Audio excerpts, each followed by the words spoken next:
Saya dari luar negeri nih, mau daftar IMEI katanya gitu, Bu. Nah, daftar IMEI ini tuh apa sih sebenarnya, Bu? IMEI itu apa?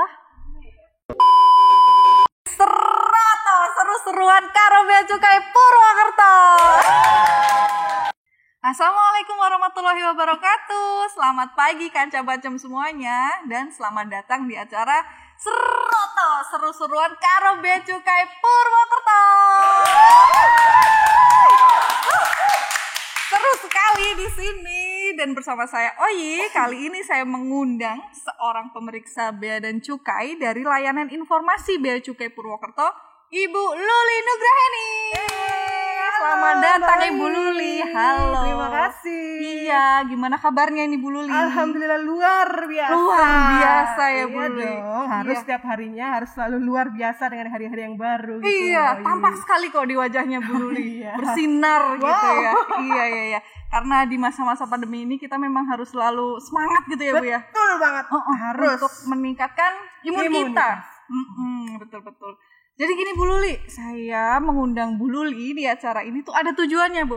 apa nih? Mau saya ajak ngobrolin fenomena terbaru di Bea Cukai Purwokerto. Wow, apa nih Mbak Oyi nih? Iya, jadi Fenomenal gitu. Iya. Jadi gini Bu, kan kita tahu ya di Bea Cukai Purwokerto itu biasanya melayani pengguna jasa di bidang cukai tembakau, lalu ada cukai HPTL. Lalu di bidang kepabeanan ada layanan fasilitas kepabeanan, kawasan berikat, kite IKM. Tiba-tiba nih Bu, kantor kita rame kedatangan pengguna jasa baru. Wow, luar biasa banget nih ya. Jadi rame Bu, jadi setiap hari tuh ada pengguna jasa baru terus. Dan mereka tuh kalau datang pasti gini Bu, saya dari luar negeri nih, mau daftar IMEI katanya gitu Bu. Nah, daftar IMEI ini tuh apa sih sebenarnya Bu? IMEI itu apa? IMEI ya? Iya. IMEI siapa sih IMEI? Siapa IMEI kayaknya nama tetangga saya itu. Iya. IMEI. Meme itu tangga saya. Jadi gini Mbak Oyi, IMEI itu singkatan dari International Mobile Equipment Identity. Jadi itu semacam identitas internasional yang diberikan khusus untuk perangkat seluler. Ya, jadi gampangnya gini deh. Kalau Mbak Oyi sebagai warga negara Indonesia yang baik kan punya identitas ya. Punya NIK ya. Nah betul. Nah kalau di perangkat seluler nggak mau kalah juga, ada identitas yang namanya IMEI. Oh gitu. Itu identitas untuk perangkat seluler ya Bu ya. Jadi kalau misalnya ada orang dari luar negeri itu yang bawa perangkat seluler tadi harus didaftarkan gitu Bu. Betul, iya. Tapi nggak semua perangkat seluler yang wajib didaftarkan atau diregistrasi IMEI-nya, Boyi. Oh, nggak semuanya? Ya, hanya beberapa barang yang perangkat seluler yang wajib didaftarkan IMEI-nya. Apa aja tuh, Bu? Itu ada 3. HKT. HKT? Gampang diingat-ingat ya, HKT. Apalagi tuh, Bu, HKT? Handphone, komputer genggam, dan tablet. Handphone, komputer genggam, dan tablet. Nah, jadi itu aja yang harus didaftarkan? Gampang kan diingat kan, 3 HKT itu. Karena kan perangkat seluler ada banyak ya Bu ya, dan misalnya kayak modem itu kan juga ada IMEI ya Bu. Itu nggak harus didaftar? Nggak harus. Jadi hanya 3 itu aja yang wajib dan harus didaftarkan registrasi IMEI-nya ke Bea Cukai. Oke. Tapi gini Bu, dalam setiap kejadian nih Bu, pasti saya tuh selalu bertanya-tanya, kenapa sih Bu? Kenapa harus didaftarkan? Harus Mbak Oyi, harus. Saya harus pasti Bu, ini kenapa sih gitu ya? Harus dong Mbak Oyi. Kalau nggak didaftarkan, itu sebenarnya handphone itu bisa dipakai sebenarnya, cuma nggak bisa mendapatkan jaringan lokal Indonesia. Kalau tidak didaftarkan. Ya, jadi kalau Mbak Oyi pengen dapetin jaringan lokalnya, berarti harus didaftarkan dulu IMEI-nya. Oh, jadi kayak bahasa gampangnya kayak jadi terblokir gitu ya Bu ya? Ya bisa. Gitu. Jadi harus didaftarkan, kalau nggak didaftarkan terblokir gitu ya? Yes. Oke. Terus gini, misalnya Bu, saya keluar negeri nih Bu. Misalnya saya... misal nih Mbak Oyi. Atau udah pernah udah pernah keluar negeri? Belum Bu, karena ini makanya saya berencana. Jadi pas banget ya dulu. Sebelum Mbak Oyi ke jalan-jalan ke luar negeri, kita belajar dulu nih bareng-bareng, cari tahu informasinya ya lebih lanjut. Biar saya persiapan nih Bu. Betul, ya gimana Mbak Oyi? Amin aku doa ini. Kalau saya keluar negeri, terus misalnya saya beli handphone di sana, Terus apa yang harus saya lakukan Ibu untuk bawa handphonenya ke dalam negeri Bu? Ya, tepat sekali Mbak Oyi, harus mendaftarkan terlebih dahulu emailnya dari perangkat handphonenya Mbak Oyi. Mbak Oyi mungkin dari luar negeri jalan-jalan di sana, membeli handphone baru. Iya. Biasalah ya kalau cewek kan, dapat ada yang unik-unik. Kesempatan kan Bu di luar negeri. Ngomong di luar negeri. Nah, sampai di Indonesia perangkat seluler Mbak Oyi harus didaftarkan dulu di Bea Cukai. Caranya Bu, gimana tuh Bu? Caranya gampang. Udah gak ribet, gak ada yang ribet-ribet zaman sekarang pokoknya. Oh bener. Saya curiga nih Bu, jangan ribet nih Bu. Curigaan banget sih. Kalau urusan daftar-mendaftar tuh agak ini Bu, sensitif. Jangan khawatir. Gimana tuh Bu? Teknologi semakin canggih, semakin memudahkan kita lah untuk misal aja tuh kita mau pesen makan, kan tinggal pencet-pencet handphone, tiba-tiba makanannya udah datang. Iya, ini sama gitu. Ketika kita mau mendaftarkan email, tinggal klik aja website di www.beacukai.go.id. Oh gitu. /registrasi email. www.beacukai.go.id/registrasi email. Nah, terus Mbak Oyi ke halaman utamanya, klik registrasi email dan isi form registrasi sesuai dengan data diri Mbak Oyi dan data dari si perangkat tersebut. Jadi masuk itu tadi alamat website itu isi, terus submit ya, enter submit, gitu. Nah, nanti terus ada dapat tanda terimanya Mbak Oyi. Pemberitahuannya gitu, sebuah QR code. QR code ya, dapat kode saya. Iya dong. Luar cewek aja yang lempar kode. Jadi Bea Cukai juga main kode ya Bu ya. Ada kode khusus untuk pendaftaran email. Oke, nanti saya dapat QR code ya, dapat QR code. Setelah dapat QR code nih Bu, apa yang saya lakukan? Nah, Mbak Oyi, sebelumnya nih, nggak cuma lewat website, ada juga cara yang lain. Gitu.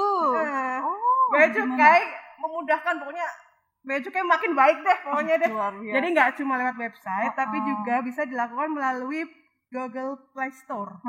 Nah, di situ cari aja aplikasi Mobile Bea Cukai. Mobile Bea Cukai. Saya udah punya itu Bu. Nah, itu betul. Kan selama ini saya pakai Mobile Bea Cukai itu cuma untuk tracking barang ya Bu, kalau beli barang dari luar negeri. Ternyata sekarang bisa juga bisa banget. Jadi nggak cuma untuk tracking barang kiriman dari luar negeri, bisa juga untuk menghitung jumlah pajak biaya masuk atau pajak dalam rangka impor lainnya. Bisa juga untuk registrasi email. Registrasi email luar biasa. Jadi Kanca Bacem aplikasi tuh bisa untuk 3 kegiatan. Itu contoh 3-nya. Yang lain juga masih banyak lagi pakai Mobile Bea Cukai. Oh gitu. Jadi Kanca Bacem jangan lupa segera download aplikasi Bea Cukai, Mobile Bea Cukai ini karena bermanfaat banget. Selain untuk tracking barang kiriman tadi, ternyata bisa juga untuk daftar email bisa ya Bu banget. Ya. Oke. Nanti aturannya juga seperti yang tadi, caranya ke registrasi email, nanti klik data diri dan sebagainya, dapat QR code juga. Berarti saya melakukan itu sebelum naik pesawat ya Bu ya? Ya, bisa dilakukan ketika sebelum naik pesawat. Jadi di bandara atau terminal keberangkatan Mbak Oyi ketika mau ke Indonesia, Mbak Oyi daftar dulu, dapat QR code, simpen dulu. Nanti sampai di bandara kedatangan di Indonesia, misalnya di Soekarno-Hatta. Ya, misalnya Soekarno-Hatta. Mbak Oyi langsung cari aja pegawai Bea Cukai di situ. Oh ya. Aja, Pak mau mendaftar email gitu. Mendaftar email ya, bawa QR code terus Pak, ini Pak, saya mau daftar handphone gitu ya. Betul. Nanti di sana petugas Bea Cukai akan melakukan scan dari QR code Mbak Oyi. Oh gitu. Kemudian diverifikasi datanya Mbak Oyi. Kemudian ada dikalkulasi nanti pungutan negaranya berapa, nanti diberitahukan. Oh gitu. Berarti ada kewajiban yang harus diselesaikan ya, pungutan negara yang harus diselesaikan di situ. Iya betul. Iya. Tapi untuk barang bawaan penumpang, Mbak Oyi mendapatkan pembebasan sebesar $500. Ada pembebasan segala Bu. Iya, $500. Iya betul. Jadi itu terhitung dari semua barang bawaan Mbak Oyi yang termasuk objek pungutan negara. Oh, misalnya nih Bu, ya Bu ya, saya bawa handphone harga $500 sama oleh-oleh lah katakan $200 kan jadi $700 tuh Bu. Berarti yang dikenakan bea masuk sama pajaknya itu 700 itu nanti bebasnya kan 500, berarti dibagi dengan 500. Jadi cuma 200 aja. Wah, luar biasa Bea Cukai ya. Kelebihan itu 200 yang harus dibayarkan pajaknya. Iya, biaya masuk sama pajak-pajaknya berapa persen itu, Bu? Kalau untuk biaya masuk 10%, PPN-nya 10%, PPh-nya 10% untuk yang punya NPWP. Khusus untuk yang punya NPWP? Iya, tapi kalau yang belum punya NPWP, 20% dikenakan. Lah, jadi tinggi begitu, Bu? Iya, makanya itu fungsinya NPWP pun ada manfaatnya di situ tuh.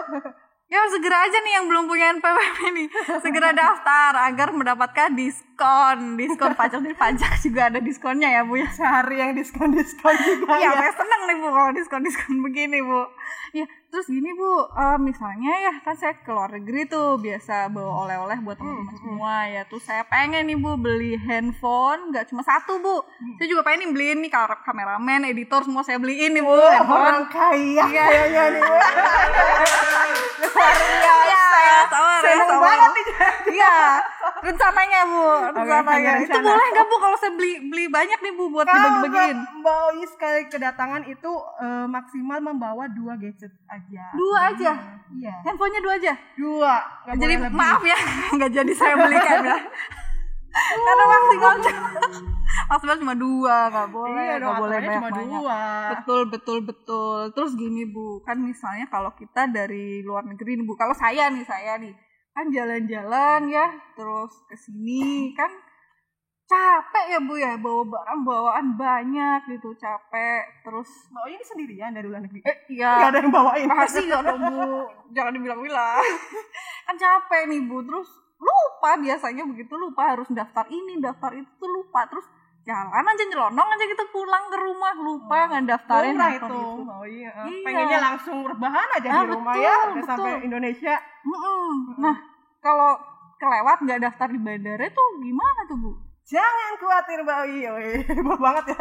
Pokoknya jangan khawatir, Mbak Oyi, jangan panik. Jadi ketika Mbak Oyi kelupaan tidak mendaftarkan emailnya di bandara kedatangan, di bandara kedatangan itu, Mbak Oyi bisa mendaftarkan emailnya melalui kantor bea cukai terdekat. Kantor bea cukai terdekat. Betul. Jadi misalnya saya kan rumahnya di Purwokerto nih, Bu.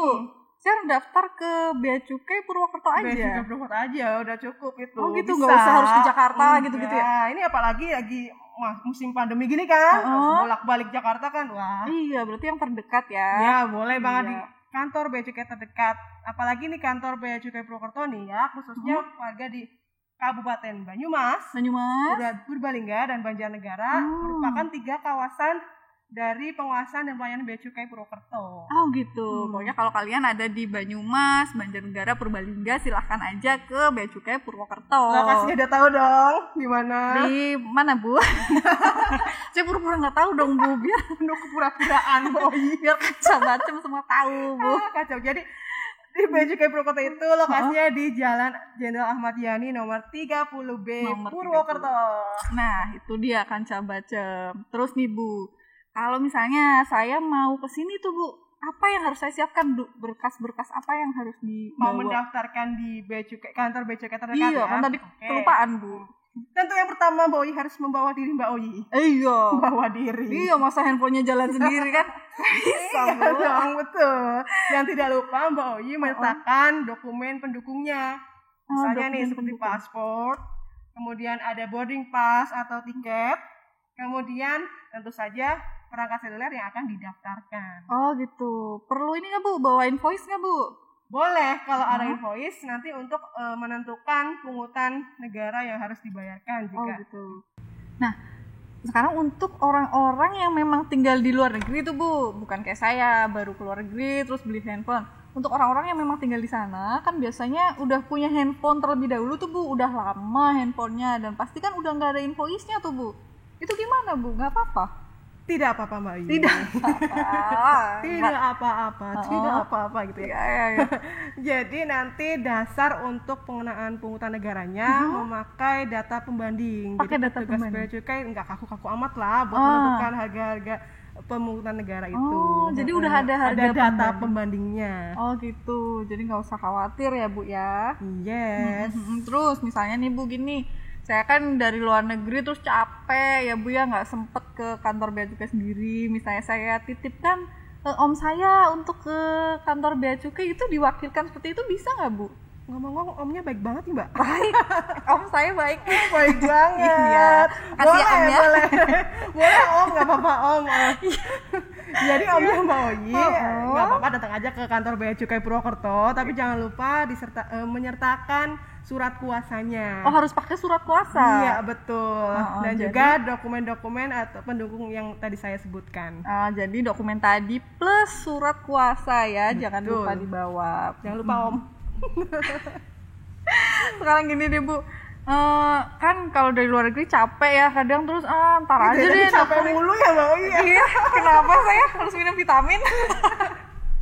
Jadi misalnya besok aja deh ke bea cukainya, besok itu boleh nggak Bu? Boleh, besok boleh banget. Nggak harus langsung gitu ya? Asalkan ada aturannya 60 hari saja. 60 hari. Berlaku untuk 60 hari. Iya, jadi jangan besok 1 tahun udah kelewat ya Bu. Nggak bisa. Keblokir ya kalau begitu ya. Oke. Terus setelah saya daftar, setelah ke bea cukai sudah selesai nih pembayaran dan sebagainya, mau ngeceknya gimana? Ini handphone saya udah aktif belum sih emailnya gitu Bu?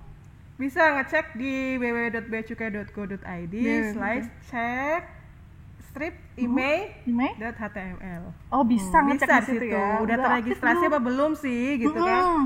Bisa cek di situ. Iya, terus berapa lama Bu? Berapa lama saya harus menanti nih handphone Nanti itu ada pemberitahuannya lewat email. Nah, untuk berapa lamanya Mbak Oyi menanti, tenang saja tidak selama menanti jodoh Mbak Oyi. Saya nggak suka menanti Bu. Jadi ada janji layanannya aktif sampai 2 kali 24 jam. 2 kali 24 jam. 2 kali 24 jam. Tapi gini Bu, selama ini kenyataannya, ini jujur aja ya Bu ya, kenyataannya banyak pengguna jasa yang komplain karena sudah lebih dari 2 kali 24 jam, misalnya katakanlah 3 kali 24 jam, kok belum aktif juga nih, apa yang harus dilakukan Bu? Jangan khawatir. Dari tadi jangan khawatir, saya terlihat khawatir gitu ya Bu ya. Iya, soalnya nih kayaknya panik banget, khawatir banget. Tenang saja, semua sudah ada aturannya yang memberikan kemudahan kepada masyarakat semuanya. Mbak Oji langsung aja cek ke kontak center di 159. 159. Kontak centernya Kominfo. Kontak center Kominfo 159. Kalau kontak center bea cukai berapa Bu? 1.525. 1.525. Yeay. Penonton mana suaranya? Ya, begitu. Jadi kalau mau komplain tentang ini bisa ke 159. Nanti dilakukan pengecekan oleh Kominfo. Oke, baik. Mudah sekali ternyata caranya seperti itu. Mudah bukan? Ya. Terus bedanya apa dong Bu daftar di bandara sama di kantor? Kan kalau gitu ya mending di kantor aja, bisa besok-besok daripada di bandara. Betul, kelebihannya memang bisa besok-besok sampai 60 hari. Hanya saja untuk pembebasan 500 USD yang tadi saya sebutkan tidak berlaku untuk registrasi yang di kantor bea cukai terdekat. Gitu. Jadi kalau di kantor bea cukai nggak ada tuh pembebasan. Nggak ada, jadi harus bayar penuh. Ya kalau gitu jangan lupa berarti. Ingat dong. Rugi saya. Lupanya harganya 500 USD ya. Saya mending ingat tuh Bu. Iya, jangan sampai lupa nanti. Oke. Nah, dari tadi kan kita ngomongin tentang barang yang dibawa sendiri nih Bu. Barang Misalnya bawaan penumpang ya. Istilahnya barang bawaan penumpang ya. Sekarang gini. Misalnya nih, saya dapat handphone dari tante saya yang di luar negeri nih Bu, dikirimin kan pakai paket Bu. Itu apa saya harus daftar juga? Nah, untuk tantenya sebelumnya memang tantenya juga baik juga ya Mbak Oyi ya. Iya, itu tadi yang baik, tantenya juga baik. Istrinya Bu itu tadi. Bersyukurlah ya. Luar biasa baik. Iya, baik-baik saudara saya. Oke. Jadi tantenya mau ngirim barang handphone misalnya ke Mbak Oyi melalui PJT misalnya. PJT itu perusahaan jasa titipan. Ya. Nah, nanti untuk yang bertugas untuk mendaftarkan emailnya adalah si pihak PJT-nya. Misalnya saya ngirim pakai pos, berarti akan didaftarkan oleh kantor pos. Iya, betul. Jadi saya nggak perlu daftar lagi nih Bu? Enggak. Oh, udah tinggal terima aja ya, didaftarkan oleh PJT-nya ya. Tapi kenyataannya nih Bu, saya pernah ketemu sama orang yang dia itu handphonenya udah di tangan nih Bu. Dia dapat kiriman handphone, tapi entah gimana ceritanya udah di tangan, jadi mungkin dia nggak memberitahukan atau bagaimana dan belum terdaftar. Itu gimana tuh Bu? Nah itu konsultasikan dulu saja ke pihak PJT-nya. Dikonsultasikan ke pihak PJT-nya. Dan untuk Kanca Bacem nih semuanya, agar tidak terjadi hal yang serupa, jadi nanti kalau tantenya mau ngirim barang, bilang ke tantenya untuk mencantumkan keterangan apa saja, barang apa saja, uraian barangnya sebelum dikirim. Jadi dicantumkan ini isinya handphone gitu ya. Betul. Jadi beberapa kasus memang tidak mencantumkan ada handphone di situ, makanya tidak didaftarkan oleh si PJT-nya. Jadi harus dicantumkan biar PJT-nya tahu dan didaftarkan oleh PJT-nya tadi ya. Terus kalau misalnya saya ini Bu, dari tadi misal-misal mulu ya. Kalau beli di e-commerce kan bisa juga ya Bu ya, di e-commerce luar negeri beli handphone sama seperti itu Bu. Iya betul, sama aja. Yang akan mendaftarkan adalah si PJT-nya. Si PJT-nya. Oke. Terus kan yang kesini kan nggak cuma warga negara Indonesia yang ke luar negeri dan balik lagi, ada juga kan misalnya warga negara asing kesini cuma melancong aja berwisata, itu perlu didaftarkan juga Bu? Perlu untuk dilakukan registrasi pendaftaran emailnya. Nanti disarankan untuk menuju gerai operator seluler. Gerai operator seluler. Nanti akan mendapatkan akses selama 90 hari. 90 hari. Jadi nggak usah ke bea cukai terdekat. Nggak perlu. Ke gerai seluler. Operator seluler. Oke. Wah, luar biasa. Ini Bu, ini pertanyaan yang bagi saya penting banget Bu. Iya, apa nih? Buat saya sih penting banget ya. Semua itu tadi, pendaftaran tadi, bayar apa enggak Bu? Aduh, hari gini nanya bayar enggak Mbak Oyi. Saya kan takut Bu, harus bawa uang berapa nih Bu kalau mau daftar gitu. Tenang saja Mbak Oyi, semua layanan tidak dipungut biaya. Tidak dipungut biaya? Di Bea Cukai Purwokerto semua layanan tidak dipungut biaya. Tidak dipungut biaya teman-teman. Memang untuk pendaftaran email di kantor Bea Cukai manapun itu tidak dipungut biaya. Tidak ada biaya apapun untuk semua layanan di Bea Cukai. Betul. Luar biasa. Wah, seneng banget nih Bu saya kalau kayak gitu. Bea Cukai kan makin baik. Makin baik. Oke Bu, terus terakhir deh Bu, ini kan dari tadi udah ngobrol panjang ya Bu ya. Terakhir, tips-tips deh Bu, tips untuk teman-teman yang mau beli handphone, apa nih Bu kiat-kiatnya Bu? Oke, setelah tadi kita sudah kenalan dengan si email, kemudian bagaimana cara daftar di si email. Iya kan udah dijelaskan tadi. Nah mungkin yang akan saya sampaikan ini trik untuk teman-teman yang mau beli handphone baru nih, misal beli handphone di toko. Nah jangan lupa nanti ketika di toko itu Mbak Oyi nanti cek email dulu deh, kan email itu ada di si badannya si handphone atau ada di dusbuknya. Nanti 15 digit itu dicek aja ke websitenya Kemenperin. Oh, dicek di situ di apakah sudah www.kemenperin.go.id. Oke, apakah sudah aktif atau belum gitu ya Bu ya? Sama halnya juga kalau belanja lewat aplikasi nih. Nah, cek juga tuh, jangan lupa ke www.email.kemenperin.go.id. Oh, jadi sebelum beli harus dicek dulu ya Bu ya? Jadi konfirmasi dulu ke aplikasinya tuh adminnya, jangan sebelum menerima barangnya itu. Harus cek dulu emailnya. Oke. Aduh, terima kasih banyak. Masih ada dong. Satu lagi loh. Gitu. Saya udah puas banget, ternyata masih ditambah lagi. Jadi kalau misal tuh handphonenya tidak dapat digunakan, satu lagi sih tipsnya, sampaikan aja, ajukan garansi ke penjualnya atau call center ke 159. 159 ya, hubungi aja, nggak apa-apa. Oke. Aduh, terima kasih banyak nih Bu penjelasannya. Tadi udah sangat komprehensif menurut saya ya Bu ya. Menurut saya sih, saya udah paham banget nih soal email ini. Tapi buat teman-teman di rumah, buat Kanca Bacem semua, kalau misalnya ada yang masih perlu ditanyakan, masih ada kan di lapangan kejadiannya macam-macam ya Bu ya. Betul. Silahkan komen aja di bawah ini, tulis, ungkapkan semuanya, jangan sampai ada yang mengganjal di hati. Betul sekali, karena takutnya jadi penyakit nih kalau nggak diungkapkan yang mengganjal di hati ya. Betul, harus diungkapkan. Silahkan aja langsung aja komen di bawah. Iya, dan jangan lupa untuk like, subscribe, dan share ke teman-teman kamu. Terima kasih waktunya Bu Luli. Sampai jumpa di episode selanjutnya di seru-seruan Karo Bea Cukai Purwokerto.